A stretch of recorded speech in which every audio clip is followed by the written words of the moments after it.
अस्सलामु अलैकुम वरहमतुल्लाहि वबरकातुहू। मेरे मुअज़्ज़ज़ नाज़रीन, माह रमज़ान मुबारक 1444 हिजरी 2023 में इसका कब से आगाज़ हो रहा है, पहला रोज़ा किस दिन है उसका पता चल गया है। उससे पहले ये जानते जाएं कि माह रमज़ान मुबारक की फ़जीलत क्या है। ये वो माह मुबारक है जिसके अंदर अल्लाह पाक नेकियों का सवाब 70 गुना बढ़ा देता है। नफल पढ़ता है तो अल्लाह पाक उसको फ़र्ज़ के बराबर सवाब अता फरमाता है, और अगर कोई फ़र्ज़ पढ़ता है तो अल्लाह पाक उसको 70 फ़र्ज़ों के बराबर सवाब अता फरमाता है। माह रमज़ान मुबारक में अल्लाह पाक जन्नत के दरवाज़ों को खोल देता है, जहन्नम के दरवाज़ों को बंद कर देता है, अल्लाह पाक आसमान के दरवाज़ों को भी खोल देता है। गुनाहगारों की इस माह मुबारक में बख्शिश हो जाती है।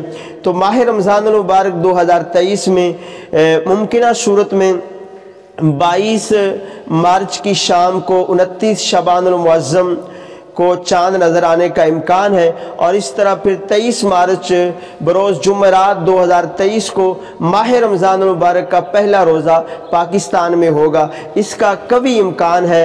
हतमी ऐलान रोयत हलाल कमेटी करेगी। अगर उस दिन चांद नज़र ना आया तो फिर 24 मार्च 2023 बरोज़ जुम्मतुल मुबारक को पाकिस्तान में पहला रोज़ा होगा। जी हाँ, 23 मार्च बरोज़ जुमेरात को रोज़ा होगा। मुमकिन सूरत में अगर उसमें चांद नज़र ना आया उस दिन, तो फिर 24 मार्च बरोज़ जुम्मतुल मुबारक को 2023 में पाकिस्तान में पहला रोज़ा होगा।